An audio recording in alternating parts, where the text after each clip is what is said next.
lion's share of almost $125,000 USD. The loser of this matchup will then play a best-of-5 matchup in the third place, and that'll be coming up early next week, or possibly even this weekend. So stay tuned over at D2CL.org for all those details. Of course, before we actually kick off, we start talking about our two teams which are playing tonight. I want to talk about my co-caster now. I got to cast with him just the other week. In fact, we got to do a D2CL match. It was bloody brilliant. And this time around, I'm hoping he's going to be my good luck charm. I want to rub him like a little, what's the little things, pot of gold, end of a rainbow kind of thing, because he brought me great luck for our games before, and let's hope it happens for today's best of 5. It is Illuminous. Welcome to the broadcast, man. Thank you for having me. I'm going to just use that segue and just say that I think out of all the professional Dota 2 casters, I'm the luckiest one. Just want to point that out. I just think that whenever I cast like games, there's a great likelihood that it's going to be great games, just because I'm lucky. So we're gonna for that we're gonna be having one of the best of 5 that we ever witnessed. Does that mean we can call you the caster leprechaun? Because if you're the caster leprechaun, I am so down for this. I'm so down for this. Let's actually talk about our teams first before we kick ourselves directly into the game because I know the draft is up. Looking over our roster for Na'Vi, the full 5 playing today before they came from holidays. Poppy, vods, Dendi, Kuro, as well as Funnick, the primarily Ukrainian team with the Estonian captain and the German ringer. They're going up against Alliance, and of course everyone knows these boys from Sweden, the TI3 champions, and they're going up against the team they stomped down in that final. I can't actually say stomped, can I? You were there. You saw what happened. No, it was quite close, especially that last game. Down to the wire. Down to the wire with it. Yeah. The Dream Coil will forever be etched in our memory. Let's also, before we get ourselves directly inside the game, let's actually have a look at our matchup today. So firstly, we can look at the mid-solos, man. Dendi versus S4. S4's back in the drafter seat, and I'm looking forward to seeing these two battle up. It's always a great battle when these two face up. Yeah, it really is. And both the solo mids have a very different playstyle. Obviously, the team has a very different playstyle. I mean, if you look at the numbers, they definitely prioritize on different things. S4 seems to be going for more kills. But then he goes for a lot of kills as well, but it's mostly through assists, it feels like, when he just jumps in, for example, with this puck and just create havoc. Both of these guys are great puck players, but I don't think we'll see that this game, as looks like Invoker is already selected for Dendi. Yeah, we'll actually look at our other guys later on in the night, because I know what everyone came here to see, so we'll check out the other matchups later on this evening. For now, though, here is your draft. So Na'Vi will be starting over on the Dire side, we'll have Alliance over on the Radiant side, and you're right, with the Invoker already being picked up here for Na'Vi, pretty sure that's going to be in the hands of Dendi for this game, and we get a very early Lycan pickup also coming out from Na'Vi. He's getting more and more favored throughout the scene. Yeah, he really is, and I'm glad you brought up the Lycan, because before this game happened, I was had a time to do a little bit of research about the two teams, and to my surprise, neither team has actually been picking Lycan. And the teams that are being successful right now, like Empire, Roxkiss, your Russian teams, are all Lycan pickers. So it seems like Na'Vi is going to be at least emulating that a little bit. The heroes that the two teams also don't pick up a lot is Centaur. Out of the last 10-15 games, I think Alliance has only picked it once. So I personally feel that those two heroes are kind of what makes the current meta very special, very fast, very push-oriented. And we'll see if we're going to see some Centaur down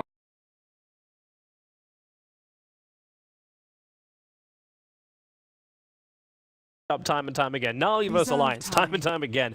And even when these guys play and you got a whole new meta around them, they go back to what they know they're going to be playing up against. These two teams know each other very well, and I do kind of find like they find themselves in a very repetitive draft going up against each other. Like, well, we play our comfort zone, you play your comfort zone, the both two just seem to gel together. No one goes to something completely out of the box kind of thing.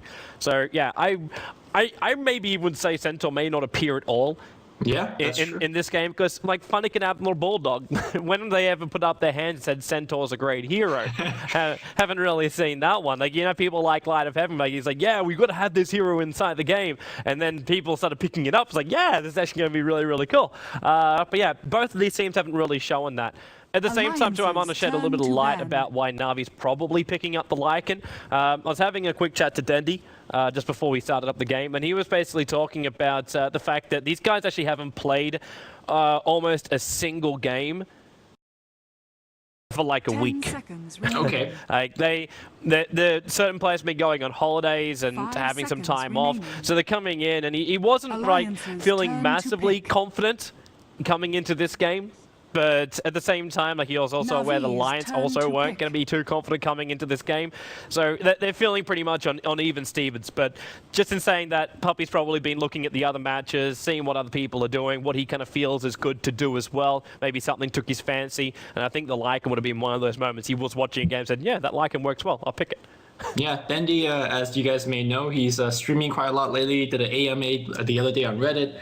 So, you know, it worries me that the team hasn't been playing that much, but I guess Dendi fans out there have a lot of exposure to him, watching him feed in pups or win in pups, whichever one it is. I don't think it really matters though, does it? Like, at the end of the day, Na'Vi is the same lineup they've played time and time again.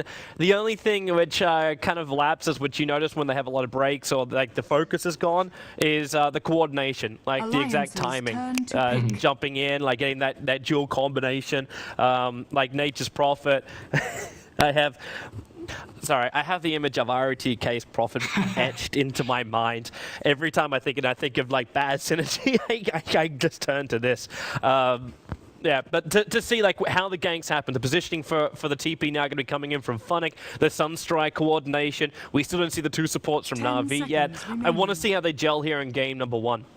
Yeah, so the cool thing to speak of about Navi's draft so far is we've seen this quite a bit now recently with Lycan being picked up more, is you send the level 3 wolves into the mid lane, which, you know, they are invis now, and then you just keep a Sunstrike and Invoker, not Sunstrike, the Cold Snap. So suddenly out of nowhere, you have a Cold Snap on your head and 2 wolves biting at you. And normally a lot of solo mids just straight up die to that, especially if Na'Vi decides to rotate the Nature's Prophet in as well. So that's going to be something that Na'Vi could definitely lean on to if they want to pick up some early kills. Also, the other thing I want to talk about Alliance's 2 support is, where's the lockdown? I mean, Venomancer, not exactly the best lockdown support there is. Same thing with Ancient Apparition. So I think they're really leaning on something more like early game damage coming in from the Chilling Touch, maybe the Poison Sting.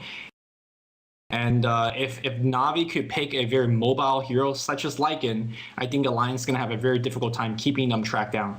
Yeah, actually, in saying that too, man, you're right. Like, what's going to happen too if Venomancer and Ancient Apparition, talk about this early damage with Chilling Touch, what if it never gets applied to a hero?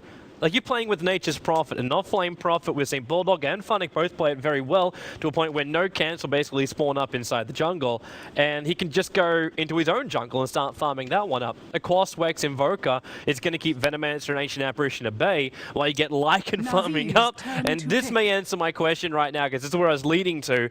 If Alliance want to try and play this game with a Venomancer and Ancient Apparition dishing out damage, they've got to be aggressive. And Ursa Warrior, Bear Man, he's the key to being aggressive.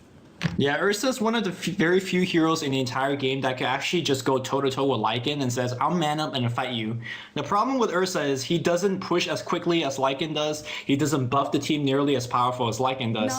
And, you know, when the Death Ball push comes from Na'Vi, it is going to be very difficult for Ursa to jump in and stay alive, especially when you have Serpent Wards, Necrobooks, Treants, and everybody being held up. I'm fearful for Ursa. I feel like Ursa is going to have BKB. He's going to have a Blink, Vlad's very early in the game to actually stop what Navi's trying to do.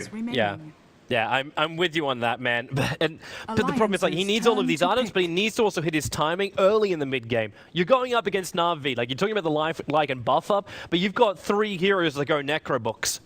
So you can have 3 Necro books, level 3 Necro books out on the field. Invoker, Prophet, and Lycan will all be able to afford this. I know Dendi sometimes normally favors a Blink Dagger over having like Necro passive kind of units, but the power with it, with the Howl as well, it just melts down towers, and Ursa can't fight up against that without his BKB, without everything else. I'm very concerned for Alliance's late game. If they get this early game though, they're gonna mow through Na'Vi. Yeah. But if they don't, they're in a lot of trouble. And then we get a lone druid as the final one. This almost feels like the plan second B. I mean, I feel like if I'm Puppy right now, it's an easy Enigma pick. He loves the hero. If you look at how many actual way for them to shut down Black Hole, there's like 2. Maybe, and then that guy could build a quick Necro book to support the big early push. The mana conversion gets Howl bonus. You get a quick Blink Necro, or if you want to go mech into BKB for that Black Hole. Yeah. I mean, this draft is very, very greedy for Alliance. It's going to be up to the early game play of S4. I mean, he's really the only way that could give them some early game lockdown. But instead of that, it's going to be coming at your towers. Yeah, this is all allowed Na'Vi to go for the early Roshan. And I think that's probably the secondary reason of the Enchantress being picked up. Because with both Lycan and Enchantress, you only need the two of them to do Roshan. But you can also commit Prof, Shadow Shaman, Invoker. This just lets you jump in the second Vods finishes up that Vladimir's offering. So that'll be a point where I'll keep my eyes very much peeled for. But also lets Na'Vi force down towers early on. Like we talk about the early game working. Na'Vi just sitting back and being passive. Alliance are going to try and make the plays on them. Like they're going to smoke up. They're going to try and attempt to gank once that Batrider gets a Blink Dagger. If that comes up at 8 minutes, Na'Vi need a way to shift the focus of Alliance. And I think the Enchantress pickup would actually give them that momentum to do so. Beyond just waiting for Kuro to hit Mass Serpent Wards. I imagine this early game, aside from like 1 or 2 smoke gank, it's going to be very passive. Because if you look at heroes like Lycan, he needs that Vlads like you talked about. Invoker needs his level. Same thing with Nature's Prophet. So I imagine Batrider is going to have the time and room to farm for that quick Blink Dagger. I wonder if Alliance is going to do a Roshan check, because even though Navi's not going for it, this lineup is definitely very capable of taking a level on Roshan, but seems like they don't really care about that. With this lineup, I doubt Na'Vi would really try and force it, especially up against a team like Alliance, who are known as the Roshan Dogs, as opposed to the Roshan Wolves. That's Fnatic. They're gonna move up right now, and with a 5-man smoke, this is just them trying to put early aggression out. We've got this. Oh, these little chance. Wow, actually looks like he's got like an egg sack on the back of him. Either way, they are rotating around nicely here, Alliance. The question is, though, can they get the vision advantage? Uh-oh, the 2 supports are gonna get caught out. Oh, Invoker breaks the smoke, but he's gonna get napalmed up. Where is the Gale? Aki is very far behind. Can they get the clap? Earthshock's gonna hit, and Dendi should be going down for sure. Yeah. He will die right now, but they won't be able to follow up into maybe Funnick, because Funnick actually let up the trees, and he was blocking up RK while they're trying to run after him, and now Na'Vi's got the choice. If they want to try and catch out somebody, but they won't. They're just backing up. Kuro is actually already heading down to the bottom lane for some reason, while Dendi is back up and live and heading in towards the mid. This is pretty bad for Na'Vi, as it was S4 that drew the first blood, so he has the option to go for a quick bottle or boots. Seems like he went for the bottle. He's already got the bottle on the courier. Yeah, on the courier coming the way. So yeah, Dendi's going to have a fairly tough time, especially if Batrider gets the boot first before Dendi gets his. We're going to see some dives under that tower. That's gonna be a rough time for Dendi. That's gonna be a real rough time for Dendi. I'm also surprised too that throughout all of that, even when he's being attacked, Dendi didn't level up Quas at all. He actually never put a single point up in anything, and now he levels up the Quas. So he was waiting to see exactly what he was up against before he in fact skilled. I mean, Quas does give you a little bit of a strength as well as the regen, and I don't think it would have mattered, but hey. It's just a small thing. Like if you got him an inch closer, if the trees were able to block up a little bit harder, yeah. But the what ifs, judge it from an armchair kind of thing. But we've got our good to go now, and well, I said before the Kuro was heading towards the bottom lane. Funnick is now taking up his rightful place down here, and this is where EGM and RK will also be. They've missed a lot of experience down here in the bottom lane. That's one thing which I suppose Na'Vi could take as a positive out of this, is the fact that Loader is only now just arriving on the bottom lane. But at the same time, of course, hasn't really pulled that much from the top lane either. Yeah. And the imbalance in mid is just too big. And you've given a Batrider early bottle. Just a quick couple of stacks from the supports, and we'll have an even faster Blink Dagger over on the Batrider. And he's going to bring himself a Magic Stick as he needs to, for sure, against the Batrider. But Batrider, if you look at his current gold, he's got boots already, so even if that smoke gain comes from Enchantress, in fact, speaking of that Enchantress, is going up top, I don't think this is going to work against Admiral Bulldog. Well, there's no ward watching it. But yeah, Admiral Bulldog's being a little bit more defensive, so he's okay. Yeah, on the daytime, I think the vision like extends down to this particular area, so it's very hard to make that type of gank without a smoke. I'm surprised that Puppy even tried. Actually, you notice if you go onto the Radiant Fog of War, the tower in fact sees out through this region here on the top lane. So it doesn't actually see on the ramp. Like this area is in fact is fogged. Bulldog was standing over here, so the hero vision sees far down. But like you're right, it's also hard to sneak past this particular area. Yeah. A lot of drawing early on. Well, Alliance have now gone into something which I was actually a little bit concerned would happen. Like, we've got Puppy causing some issues for S4 in the middle, just sending in a timing out Centaur anyway. But they're protecting the runes. Protecting the runes. We've got Alliance going slightly more passive right now. In the same time, though, like, Puppy has spent almost no time inside of his jungle, and he wants to gank up mid lane again. Cold Snap's coming off cooldown in 2 seconds' time, so now he's going to enchant, Cold Snap, S4 into the Firefly, but he's going to take way too much damage here. A simple invis rune, and waited out the perfect timing. And the middle lane balance has been restored to being even again. Very nice gank. I'm surprised Alliance was not able to drop an Observer Ward on the top river when they're making that kind of jungle hunting trip earlier. And also, if you're looking at Admiral Bulldog, he is completely driven away from that top lane, just afraid of the pressure that Puppy is able to give to him. So you can see that Kuroki in his own jungle, just safely pulling without any kind of negative consequences. Puppy could do whatever he wants now. And unfortunately for Admiral Bulldog, well, he's not getting too much farm. No, but he has still managed to find 4 levels. Like, that's still not a bad thing for Admiral Bulldog. And he has managed to pick up. Did he actually pick up something, or is he just completely out? No, he picked up boots. So 3 minutes at least he's got his basic boots. One area that has been shut down completely, though, you want to talk about the difference between, like, the offlaners. We've got Funnick, who still is yet to hit... Okay, now he just hit level 2 with the creep wave approaching the tower. He is well behind that of Admiral Bulldog. You got 9 for 1 up against a 1 for 0 on the CS board for these guys. Yeah, that's absolutely true. Funnick's not getting much. I guess if you want to kind of... Oh, Admiral Bulldog, he was coming in close. Puppy will throw off a quick enchant. They're trying to force the tier 1 tower in the top lane with a Vorst.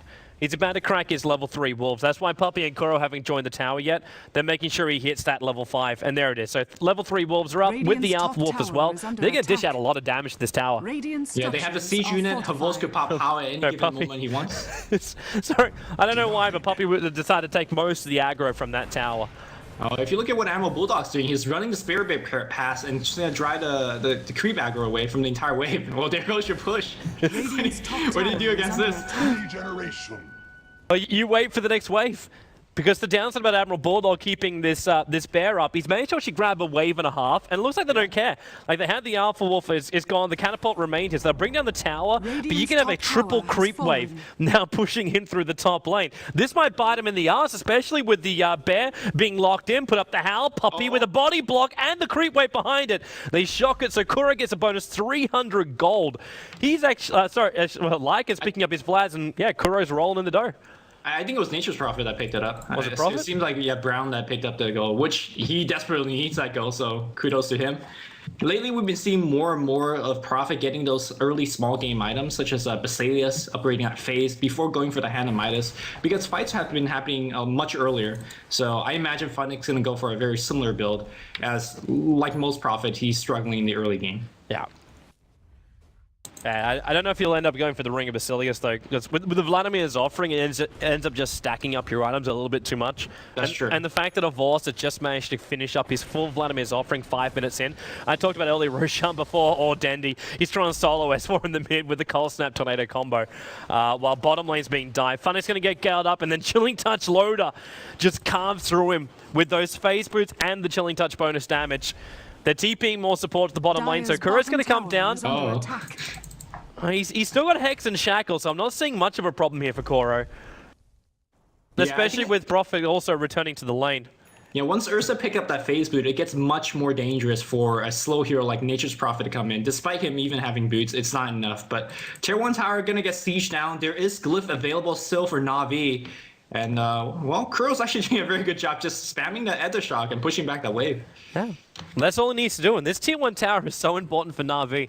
Like, if they lose these Tier 1 towers on the bottom and the mid, it really restricts the access to Roshan. And whenever you're running a Lycan, it's kind of essential. Like, Avos is waiting until he's got the medallion before he goes in. Yeah, I think Havos could also, if he wants, he could just pop the wolves to the mid lane and start kind of assassinating the Batrider. But speaking of the Batrider, S4's got a chunk of gold now. There's an item flying out. No, it looks like he's been bottle crowing. Loda's also going in for a quick Vlads, and he should have it very soon as well. What is Loda really going to get from this Vladimir's offering, though? Like, really, what's the transition of Loda we're searching for? Should we be looking for kills instead, like Blink Dagger Shadow Blades kind of style? So generally there's two builds going for Ursa. If you want to fight or if you need to fight early, you just skip your Vlads and you go straight into Blink. Because with Phase Blink, you basically kill just about anybody in the entire game. But looks like Vlad's, I mean, it gives you some good early push. And when that Lycan is chomping down your supports, a +5 armor really goes a long way. the +5 armor probably not going to save them, but it will make them survive long enough such that the rest of your team could do more damage to the enemy team. So there's that. Also, with the Vlads as well as your Ursabir, you could actually group up and maybe do a little bit of siege to a tier 1 tower. You were talking about the importance of those tier 1 towers for the Roshan access. The Vlads helps you get those as well. Yeah. I can understand It's like a kind of standard build on him if he doesn't want to go Blink first. So that safety net we're talking about before for both Alliance and Navi. Game number 1, it's always just the toe in the water. Check to see if it's cold or not. There's a lot of support coming towards the bottom lane. Puppey is on his way down here with a Wild Wing and the extra TP to go. Hex to start with. Couldn't really lock down Loaded though, but they are protecting this bottom tower. And Funnick starting the TP. Don't know what happened to his animation halfway through that tornado. Wow, that's already so long. Onto EGM with the Cold Snap. Shackles to follow up, and they catch out the Ancient Apparition. With so many heroes also committed towards this bottom lane, you would assume Na'Vi would try and force out the tier 1 tower. Yeah, I think so. I mean, this Na'Vi team definitely could do the early game push as well, but S4 doing an excellent job pressuring the mid lane, and that's going to force some of the heroes to rotate. And there's Loda going mid with incomplete Vlads, but he's going to try to pressure this wave as well. Income with Loda here, I'm not quite sure they still have enough damage to rip through this tower. Compared to this rate that this bottom lane can be pushed out, then again, I just realized Kuro's not level 6 yet. Considering how much experience I thought he was leeching down here in the bottom lane. Thought he would have more. RK caught out. There's a troll trap here too, so RK, he's already left the Gale over on Puppey. Only level 1, so no DPS, just a slow, but S4's going to try and capitalize on this. Moving himself up with the Hex from Kuro. Try and buy some more space. Loader comes in too, and they just say, just leave me alone. But the Flame Break pushes Kuro back into the fight. So the 2 supports from Na'Vi get punished on the bottom lane. Yeah, we're seeing how even though the Alliance has very little disable, the pseudo-disable of things like that Gale, as well as the Ice Vortex, with a good Flame Break, they could pick up, quite easy kills on these slow, squishy supports. I just want to give a big shout out to Dendi though, because he gave up the first blood to S4, who had a 600 goal advantage on him with a quick bottle, but looks like he's actually doing just fine. Well, his net worth is cracked over 4K, which is currently sitting about 200 in front of S4. So yeah. But he still doesn't keep up with Lycan yet. But then again, that's to be expected. Vods, he's now got the Medallion and Vlad's up. I'm still waiting for the entry into the Roche pit. And I'm waiting to see Alliance's response. And I thought it was going to come a lot earlier from Na'Vi for basically one reason alone. And that's... Actually, no, I can have 2 reasons. I'm going to expand my thoughts to 2 reasons. Ancient Apparition Ultimate and Blink Dagger Bat Rider. Yes. Both are about to arrive, so this is the sweet spot before both of those either ability or item is up and running. So a Vorce is into the pit. You know when Na'Vi made that tier 1 push down the bot lane when they killed the Ancient Apparition? I think that was the time for him to actually go in, because the rest of Na'Vi did such a good job distracting the team, forcing a couple of teleports, and with that given time, he already had Medallion then. I think at that time he could have probably sneaked by the Roshan, or even if Alliance knew about it, they wouldn't have the manpower to stop it. Yeah. But now he's in fear of the Blink Dagger like you talked about, and these wards are being stacked up by the Venomancer, so there's complete vision into the Roshan pit if they want as well. I don't think Lycan's going to be able to get that Aegis unless Na'Vi could, get 3-4 kills. Yeah, but they could commit like 3-4 heroes towards the pit. Now the Mass Serpent wards are up, and we've already seen Denny's level of control with that Tornado. Like, this is a guy who's already got 5 points up in Wex. I don't think anybody really wants to go anywhere near that pit from Alliance unless they get the better jump in. Ursa could just get kited out with all this kind of jazz. Because we've still got Ursa, like, he's phase boost Vladimir's. There's still no jump in, and there's still no BKB, like what we're talking about during the drafting stage. Until he has this, I don't think Loda wants to have these fights happen. But Na'Vi aren't forcing the point.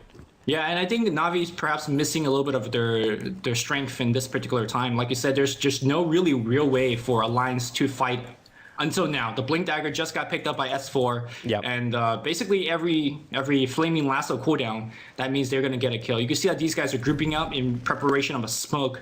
Ake has one, and they're looking to either force a Roshan fight or force a tower fight. Is it a 4-man smoke? It's got to be obvious to Alliance, or to Na'Vi, when everybody disappears off the map.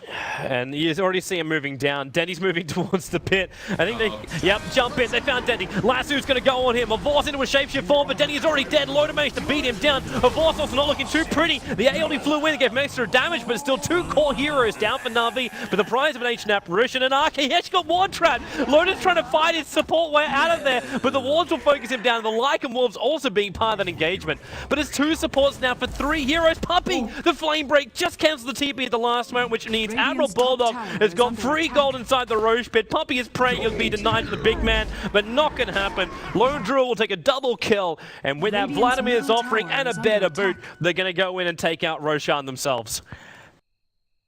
Look at how dangerous Alliance is once the Blink Dagger is on. Enough to win those fights. Dendi teleports back in. Big EMP tornado. That's going to force everybody out of the pit. Admiral Bulldog, he wants to man up. And he is still continuously manning up. Kuroki comes in as well. The Ice Blast, that's going to hit, and that's going to hurt a lot to these supports. Kuroki's going to be going down. Oh, Koro! Shackle to save himself, and looks like it will be okay. Very they control him. Sprout hits onto 2, and they are going to win this fight. My goodness. They are, man. That was beautiful control from Kuro. He managed to get the Hex up and then follow with the Shackle. RK! They can't reach him! The Sprout from Funnick will push RK just close enough for them to attack. He was battling from one side of the river to the other, and they just were out of reach. And now Na'Vi will come back in again. They finish up the Roshan, pick up the Aegis Immortal on a Vost, and they turn the momentum, which Alliance did so beautifully to gain. Wow, that was a heck of a fight. And like you said, the momentum is really turning. If you look at the items, that's as a repercussion of that, Lycan's going to finish his Necrobook. And once you have Necrobooks online, I mean, the GG pushes are going to be happening soon. These tier 1 towers are fearing for their lives right now for Alliance. I'm not surprised, man. I'm really not surprised. After that, like, and Lotus coming down to the bottom lane. This is a man with 2,000 gold right now and still hasn't bought up any other item. But he's wanting to go on bottom lane. S4's got Blink Dagger last to him. They got a Vost. Now he does still have Shapeshift form, and which means a Vost just goes into it and runs himself away. Their control timing is not, like, duration is not long enough to keep a Vost locked down. And now they're going to go on for the bear. And Na'Vi, they know they killed this bear during the last engagement. He got caught inside the pit, so they're going to focus him down, hex him up. He's still running out of here, but there's enough damage. Lone Druid has no bear for over a minute now. Yeah, S4 doesn't have that ultimate as well, a fairly long cooldown, so if Na'Vi wants to pressure, they definitely can. Now, one thing they don't know about is that Ursa just picked up his Blink Dagger, so that's a big bear surprise if he jumps right in your face. Kuroki, gotta be careful, I think he might get jumped on. Here we go! Lotus says, thank you for the free meal and a free kill. It looks like S4 is gonna snatch that one. Yeah, unfortunately for Loader, he turned into a chicken, and he can't really kill people with feathers, so we had to wait it out. Which means S4 finished the job, but still with that Chilling Touch buff up. And that was the jumping I was looking for from the Ursa. They needed some form of initiation that wasn't just reliant on the long cooldown lasso. But Dendi, his initiation is the long tornado. Into a cold snap. They're trying to pick up Loader right now. They burn off all of his mana, but Puppey just can't get close enough to keep the slow as well as the impetus damage flying out. The Napalm really started to gunk him up a little. Yeah, and that should be it. I mean, I don't think Alliance will actually look for fights until those lasso are coming off cooldown, unless they find somebody completely out of position. And what Na'Vi needs to go for right now is either Necrobooks or basically more mobility. And to that point, you can see that Dendi's going to be picking up a Eul Scepter. That's going to allow him to set up basically EMP for sure on any hero that he wants. And looking at this particular Alliance lineup, what can Ursa do without mana? If he gets tossed up in EMP to take away his mana, right now, Tornado scaring the heck out of Dendi. Yeah, that was also buying them the space. The Admiral Bulldog Bear came in and denied the mid-tower. Kuro, you don't want to be doing that, man. Even with your Mass Serpent Ward's going to be there. The Chilling Touch turnaround is just too fast from Alliance. So they mow down the Mass Serpent Wards. But still at the same time, we've got Funnick pushing out the top lane. You've got 2 tier 1 towers down, and Na'Vi's only lost their tier 1 tower in the bottom lane. But they're going to try and do something about it.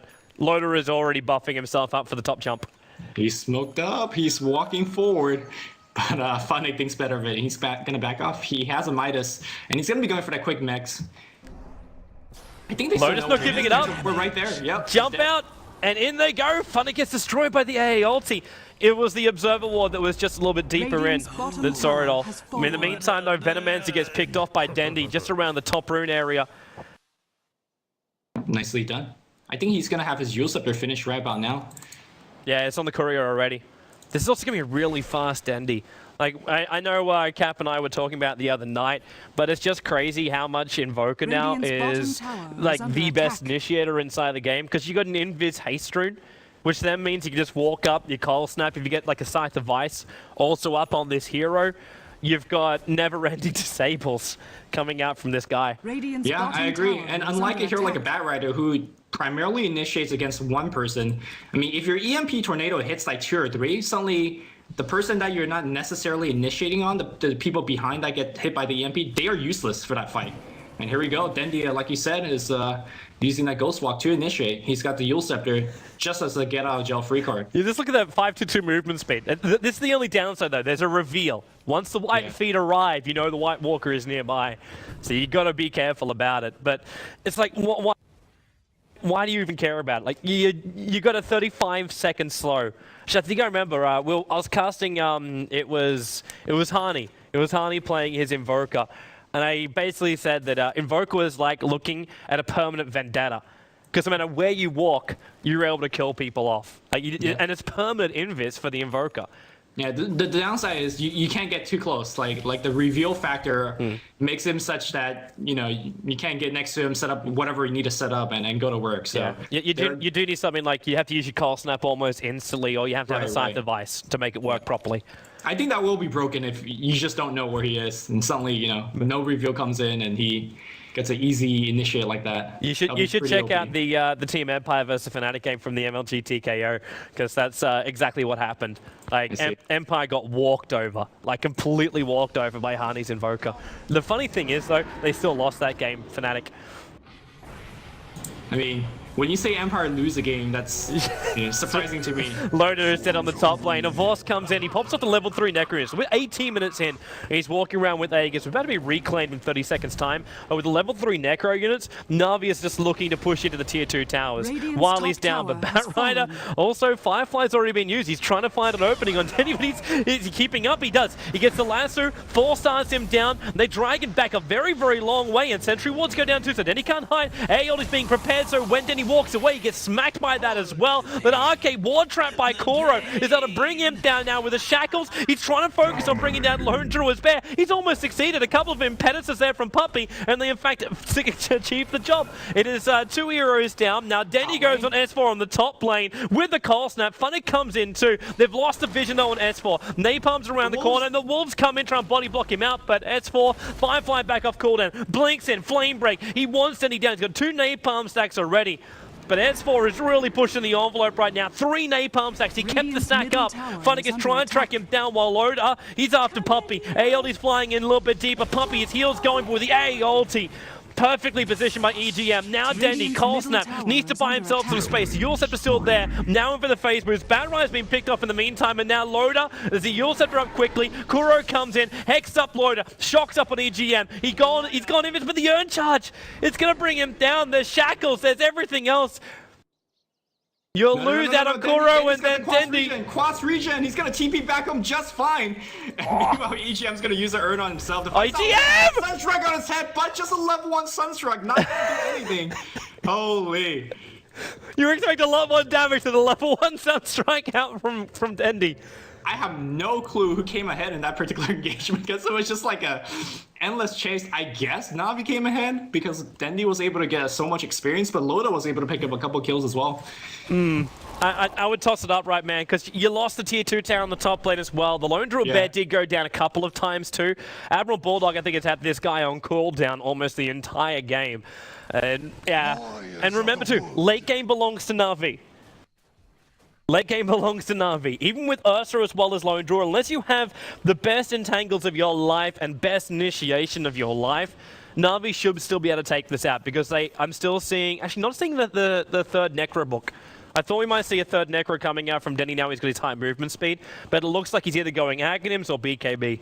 And BKB would be a very interesting choice, because the damage mostly from Alliance is physical. Like jump in. Ursa. S4, he's gone on Puppey. He's already got the last 2 off the AL to connect, and then with the Gale coming in from RK, they have enough damage to make sure the Puppey was going to evaporate. And here comes Dendi. He's again invis up, looking to initiate. He doesn't have EMP Tornado invoked up, and that's really the crowd control he needs to actually stop this push. Yeah, I don't think he really can, man. Even with the Vods coming in from the side, Radiant's bottom tower Wolves is in. under attack. They're trying to pincer Alliance in, but the problem is the initiation from Alliance in a really good position right now. Bakuro, the Massive Morse down. That's a lot of damage on the Cold Snap going the way of S4.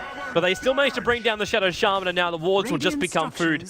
While the AE ulti is being used to try and keep Funnick off the bottom lane with the TP coming into. Yeah, this tower, I think it's going to get denied. No, it looks like it's not even going to be deny range. You know, earlier in the draft, we were talking about S4 and Alliance doesn't really have too much initiation. It's just a Bat Rider jump. But conversely, if we look at Na'Vi, what type of initiation do they even have? I mean, Invoker, sure, he could initiate with the EMP Tornado, but it's not as reliable as a Flaming Lasso. So, well, I also thought too there'll be a Blink Dagger on Kuro, but he decided to go like double braces and never went to the Blink Dagger. Exactly. Well, I think he just need to tank up, like just judging how much damage there is on the enemy side. So I guess that makes sense. I just feel like when Na'Vi wants to fight, they really can't find those kills, even if they're out, even if Alliance is out of position. Whereas as soon as you misstep, S4 is going to find you. So I just think the disparity in initiation power is really putting Na'Vi in a disadvantaged position. Yeah. Especially if now Denny's going to go into this BKB, because then you're taking out another like initiation or controllability during the engagements. Right. Like I know you're going to buy the space for Denny to attack, and with the bonus damage coming out from the Howl of a Horse, he actually dishes out quite a large amount, even without his high points of Exort. But you're right, man. Alliance had the better initiation control right now. It's very interesting that Dendy's going for BKB. It looks like we're going to see a Roshan fight. Look at the timing of it. Dendy's going to come up. He also sets up the Bat Rider straight away. Now, Roshan's not in a point where he can go down before the fight's over. So they trap up Loader. Troll trapped on him, and the Impetus damage. And S4 then shackled, forced up to wave at Arcade. These Wolves and Necro units are just tearing Alliance apart. S4 has to blink himself away. I don't know if Admiral Buller is going to be as lucky, though. Denny is hot in his tail and entangle on the first hit. I take it back. The RNG gods are with Alliance tonight. Yeah, it looks like Navi's not going to chase. It was a very, very unlucky timing for Loda. He blinked in, ready to go to work, but right when he blinked in, Tornado was cast. So suddenly, Navi says, oh, big free bear just blunked in, so let's just react and just quickly mow them down, and they did. And without Ursa, what damage does really Alliance have? They have nothing, so it was a very, very easy route for Na'Vi. Yeah. Well, right now, man, Navi's going to try and press their advantage. And they have such a huge one too. You should check out the golden experience graph. You wanted an enhancer before for who really came out on top of that on that like top engagement that just kept dragging on. The answer was actually Alliance. They managed to gain back about 2 to 3k worth of gold just from that fight.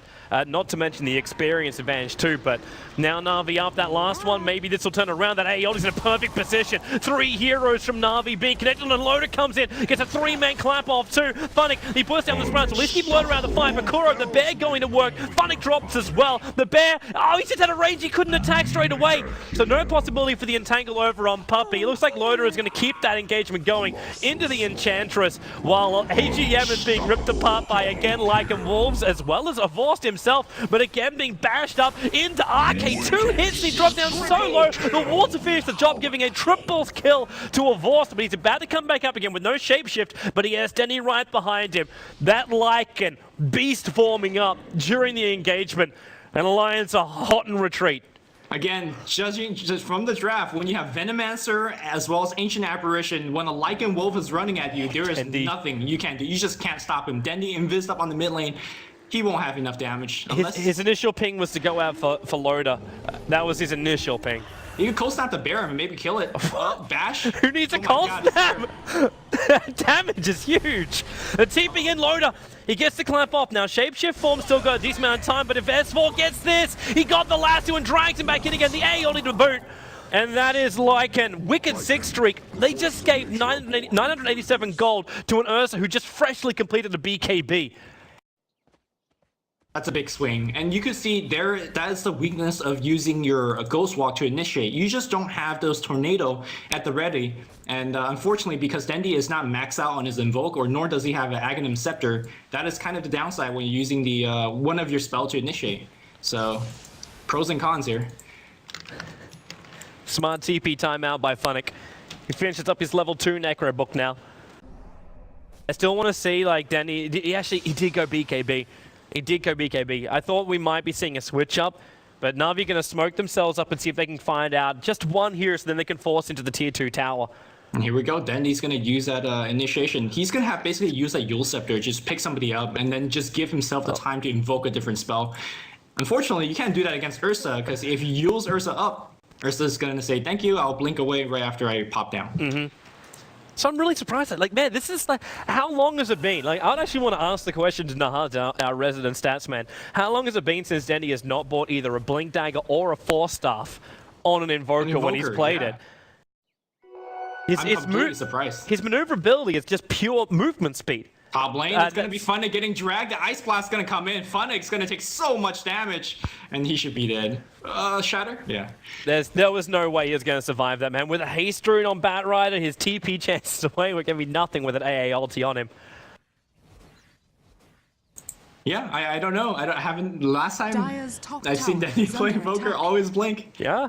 And let's talk about the BKB.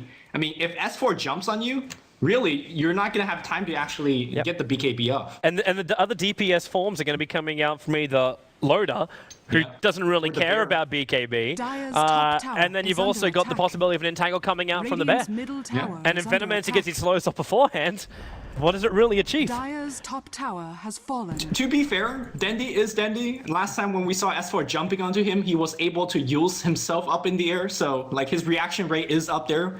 So technically he can activate the BKB, but again, that begs the question, will Ursa really care? Will Lone Druid really care? Yeah. It's a question which I'm looking forward to having answers. A fresh 10-second BKB on him. And I'd like to see how effective it's going to be. Nice observer warning placement, by the way, for Na'Vi. They're watching all of Alliance move from the top lane in towards the mid. So they're prepping the engagement. Kuro's still got his level 2 Mass Serpent Wards, Puppy the front lines. Tornado, they called out EGM. Cold Snap, EMP burn, and Impetus damage as well with the Prophet ulti. Dendi will pop off the BKB, but Puppy, Loda just jumps in, triggers off his own BKB, and fights strongly. But Havors, he wants to stick in this fight, and rightly so. He destroys Arcade, and the movement speed allows him to just move away from Loda. Funnick got the sprout off. He's holding Loda in position. Now the Hex to follow up from Kuro. They get the kill. 3 heroes for Alliance down. And Na'Vi only lost the Enchantress and the Centaur. That was it. Yeah, and they're going to keep going now. That's the cool thing when you have Lycan on your team. If you win a fight in front of their base is going to be eating a ton of damage. How do you stop this push? Where's the how? Where's the how evolves in 2-3 seconds? And this entire wave is going to get buffed up to insane amount of damage output. I think he might have been waiting out for... well, I don't know if it's the Firefly or just for the fortification to end. But either way, Na'Vi back up. They don't want to overstay their welcome. They did their job. They get a couple of kills, very little collateral damage. I like how the AA ulti was still trying to have a crack at a Vorst, but that's going to be even harder to kill him now with a full AC done. Of course, Lone Druid picks his up at the same time. But yeah, Na'Vi, they're playing this very, very safe. There's so much at stake, man. Almost $125,000 worth of prize money. And if you lose this best of 5, you don't get a chance to play for the big portion of it. You have to play in the 3rd place matchup instead. I'm looking at Dendi, and he's still looking for those solo kills. Speaking of which, Na'Vi just got much better in terms of initiation power. We talked about how, Kuro needs that Blink Dagger. Well, he has it. So if he sees somebody out of position, he could jump in, and the speedy demon of Dendi, then he could also kind of just follow up. So I think Na'Vi's teamfight just got much, much better. And we are approaching that stage of the game where you look at Alliance, is their late game going to hold up to it? You earlier said there's no late game on Alliance, and I have to agree, unless Admiral Bulldog gets insanely farmed, which I don't think he's there yet. I say that though, but look at his bear though. This bear has so many items. It's looking good for 30 minutes, but not as great as we've seen Admiral Bulldog's bears look in the past. Like, you got yourself Maelstrom, Basher, as well as Assault Cuirass. Now, that's pretty damn good for an offlane like Bulldog. He's still got 14,500 net worth, which is still higher than that of Funnick. But at the same time, what we're asking of him into the later portion of the game, he needs to be ahead of everybody. And the one person which he cannot control is a Vorst. Yeah. And a Vorst is the primary problem. I know during most of the team fights we've both been calling out that it's the players from Funnick or from Kuro or like Puppy here and there or Dendi just in the middle of the fights. But a Vorst is this he's just under them. He's nipping at the heels the entire time. Well, I think nipping under heels is a very understatement. Sorry, everyone has an Achilles heel, and the second the heel goes, they die. Is that better? I feel like vods is just this big freight train that's just running through our lines. And it's really hard to stop him. But if you grab him before shapeshift and kill him, no, looks like S4 is going to look for somebody else instead. Yeah, and it's also because Firefly's about to wear off. He was running out of his time for the burn damage. And of course, it almost feels like he's playing bait, which I'm surprised at. Now the bear comes in, Kuro jumps in too. They're trying to bring down Loader and they've got him! Very, very quick hits. And Havorce into shapeshift form, they force EGM into a corner. There's no force up, he's locked in here with wolves and units. So Havorce will pick up the double kill, and this is, they found an extra hero too. I was about to say it's a free ticket to go inside the mid lane, but they're sticking around. S4 still got his last suit, he's gonna go on Puppy and put Puppy up on the cliff. So stay where you are, Captain of Na'Vi, and then he's just gonna burn him down with the sticky napalm, and then Flame breaks him down the hill. And while up on top lane, RK being just three-way banged by Na'Vi. Middle lane of Voss just doing it solo, but he gets entangled up, and now we'll see the man fights. It's basically bear on, well, bear. But Voss just breaks free, he gets bashes on this bear too. His Spirit Bear has to get back. There is a resummon available for Alliance, but they're missing out on so much, and now they've lost S4 too. Hexed up, EMP burned out, Cole snapped up, Havorce hits him once, Havorce hits him twice, and they don't even need the third hit. They bring him down, the Yule Scepter takes the bear out of play, and Denny's trying to retrieve himself away to safety, which they'll do so. Midrax is gone. Oh, here comes Loda. He wants a man fight. He's going to go right on Havorce. Havorce, no shapeshift for 7 seconds. Looks like he's going to be the casualty of war. Blink Dagger is going to be coming off cooldown for Loda very soon, but looks like he is not going to pursue. I think in this last long drawn out engagement, we're really seeing the power of Blink initiation. First, in the early game was S4 jumping in, winning that initial Roshan pit. And earlier, it was Kuro coming in, that initial on Loda. Alliance had to fight without Loda, and like we've been talking about, without Loda, there's just no burst damage output. And Na'Vi, again, just rolled through. So my mic just got banged because I was so excited. In any case, yeah, Blink Dagger wins games, and Kuro showing us how. And it's working beautifully. While we get to have our lull, let's do our fun chat trivia. So who are the only two heroes average 8.0 kills per match or higher in 50+ competitive Dota 2 appearances in 6.80? That's tough. Yeah. Are we supposed to take a crack at guess? We can have a guess and guide the viewers before they have a guess. Okay, but people who do you think? Dude, I have no. I would actually want to throw. No. I almost want to abstain from this one. Normally I get involved, but I almost want to abstain. I'm gonna take an educated guess of Storm, because I feel like he could actually get a ton of kills quite easily. And maybe Ancient Apparition? No, Ancient Apparition gives the kill with Ice Blast, so never mind. I don't know, that's a tough one. It's like, who are your biggest kills? I actually want to throw Puck into the mix. Yeah, sure. I think how Puck has been doing a lot lately. Yeah, and I know he's a major controller, but a lot of times you can still find like solo kills and pickoffs. So yeah, I'll go with that. Puck will be my only fish I'm going to throw into this barrel. In the meantime, Na'Vi just add an Aegis as well as Cheese to their lineup. Yeah, and the Aegis goes on the Lycanthrope, and the Cheese goes on Funnick. Cool. Yeah, I mean, Na'Vi's items are just really, to me, like they got an Abyssal Blade on a Force. I don't think they need much more as far as items go. That's, yeah, I mean, that's Ursa controlled. Yeah, Funnick also has a Hex, so I just feel like they have 3 or 4 ways to now deal with Loda. In the previous team fight, we saw Kuro jumping in and hexing him up. We have that from Funnick as well. Even if he pops his BKB, Havorce says, I don't care, I'm going to Abyssal you up. I just find it hilarious that Havorce will finish this game with brown boots because, hey, why not? It's almost like the classic Weavers who never bought boots at all. Sure. I also just want to give a big flag out right now. The only person not to die on the map is Admiral Bulldog. He's 803. If we start talking about kills right now, he's the man that's doing it for the team. Now S4 jumps in, BKB's up, but the Abyssal Blade, look at S4! He gets carved like a turkey. And they're going to go in deeper. Tornado picks up on the Ancient Apparition, and Havorce is trying to beat down on top of the tower. He does get bashed up by this bear. And now Loda, the Aeon is going to come in and try and give a bit of a hand. He's going on Funnick, but there's just not enough life points to keep him up here. Vods has the double kill, and buyback has to come from the Ursa. Definitely Blast pushing it back. Admiral Bullock had to also get his distance away from these mass serpent wards, which are causing some issues. But the only thing Na'Vi have lost for all of this push is basically Aegis. They're going to lose a Voss well with a lucky bash coming in there from Loda and a secondary one to go with the cold feet. They're able to pick off Vost, and that means they hold on to their bottom racks. The Mass Serpent Wars hadn't finished their job on the melee racks here, which means technically Alliance, they had buybacks, but tactically wise, they only lose the tier 3 tower on bottom. Yeah, I mean, Alliance is not losing right now, but they're not getting closer to winning this game. When you're using buyback to defend your racks, I think Ursa had to use it there. So no Abyssal for him, or no any kind of defensive item for him. How do you deal with this Lycanthrope? You just really cannot. I don't see a way, man. Ember Spirit and Spectre are the only two heroes. Okay. Can't believe we actually didn't think about Ember Spirit. That hero's, I don't know, he's gonna get nerfed. He's just massively OP is what he is, man. Yeah. Spectre, very interesting. It's funny because like you wouldn't think Spectre's played enough games to be able to also have that kind of record. That's true. Although lately Empire has been using Spectre to great effects. And you know their playstyle, they are run and gun, so they get a ton of kills. So I think Empire has a big say in those Spectre stats. I can't take my eyes off Admiral Bulldog because he's going for another, like, you talk about like unfinished items on a bear. This is like 5 million different afterthoughts.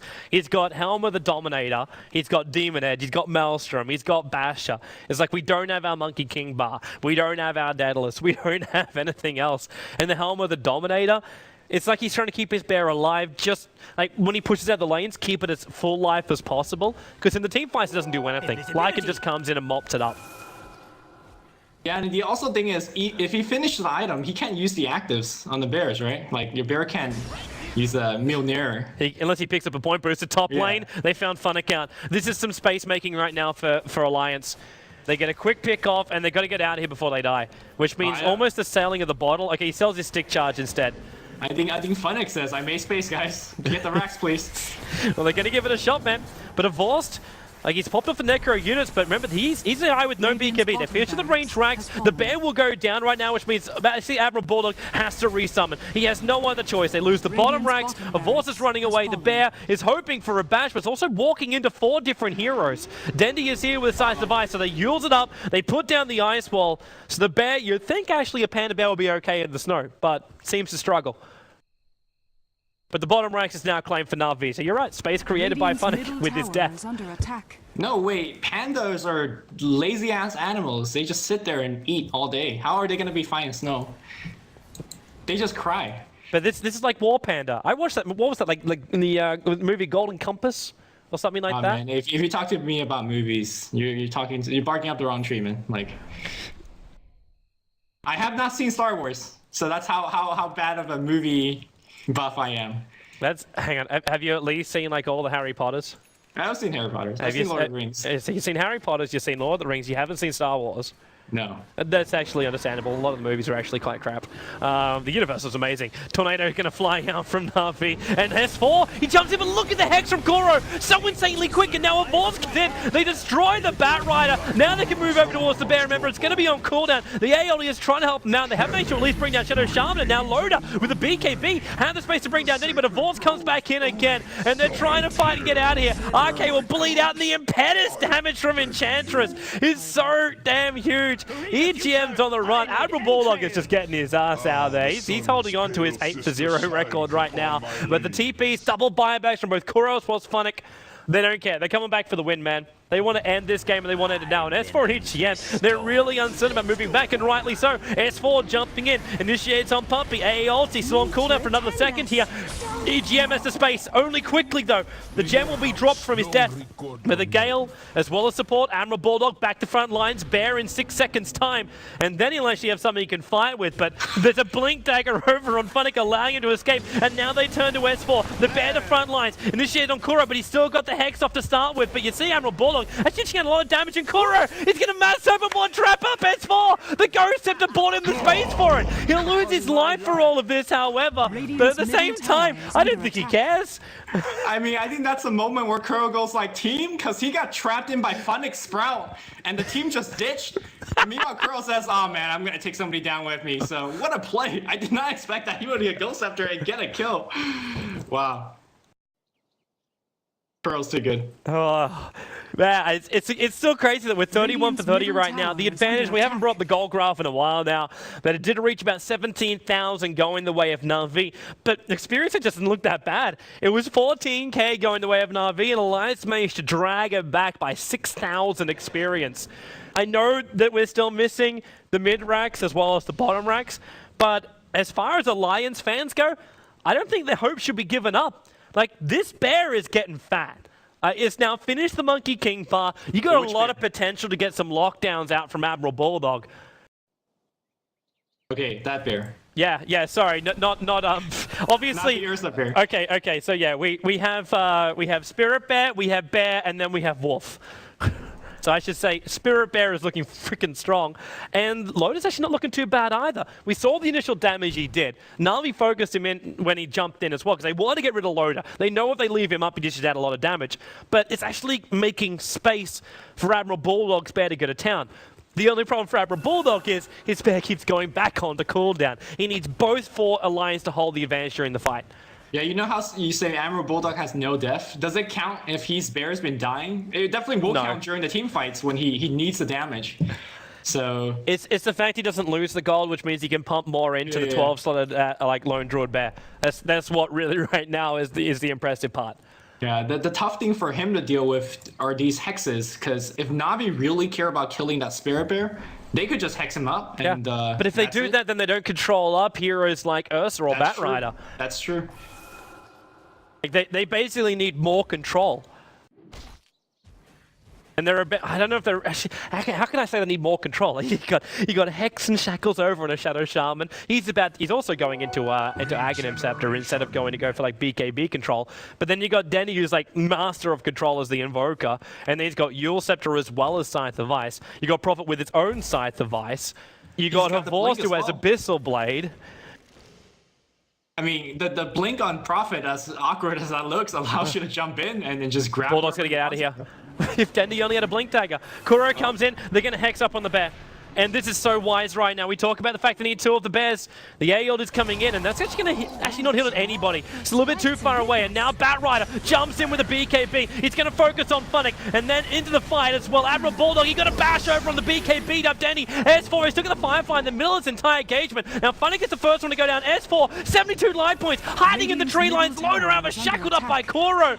This Shadow Shaman is just working overtime, and Admiral Bulldog, this is his last bear. He doesn't have a resummon evolve for this one. EGM is trying to solo up Dendi himself. He's actually got Ice Blast, he gets the kill! Ancient Apparition solos up the Invoker. They've lost 2 cores here, Na'Vi. And then Kuro! Loader jumps in, S4's right behind it. Flamebrain's gonna push him back into it. One hit, they're just so damn slow, but Loader! It's a double kill! Successful defense is successful!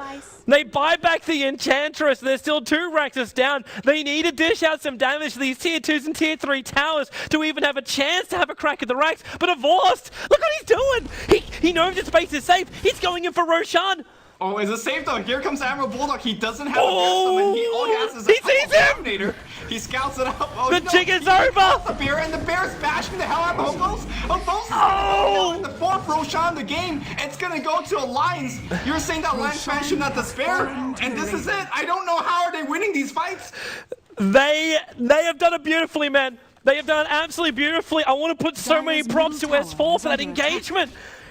He managed to drag him away. He caused so much havoc. They managed to bring down Funnick. They took out his disable. They took out his mech. They took out his level of control. And then they reinsert back in again. They're coming up high ground. Now, we've got a buyback coming out from Lycan. But remember, this is still a Lycan with no BKB. The fact that Dendi got zoned down too, he's going to be spitting chips about the fact he got bashed up by Admiral Bulldog's bear halfway through that engagement. Should also point out too, for some reason we have cheese over on the bear. Of all places to put it, you're actually running it to keep the bear alive during these fights. They've in fact resorted to having cheese. Hey man, I mean, I don't think the bear cares about limiting item slots, so yeah, it's actually pretty sick stuff.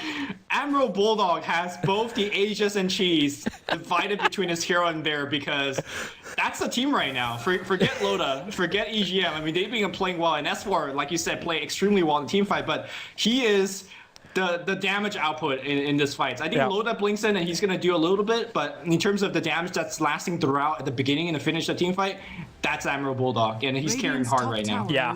Man, if Lota could even finish up an Abyssal Blade coming into this fight, oh my lord. Like, that's when, like, the bash chances are there. Like, you need the RNG gods to be on your side as Admiral Bulldog right now.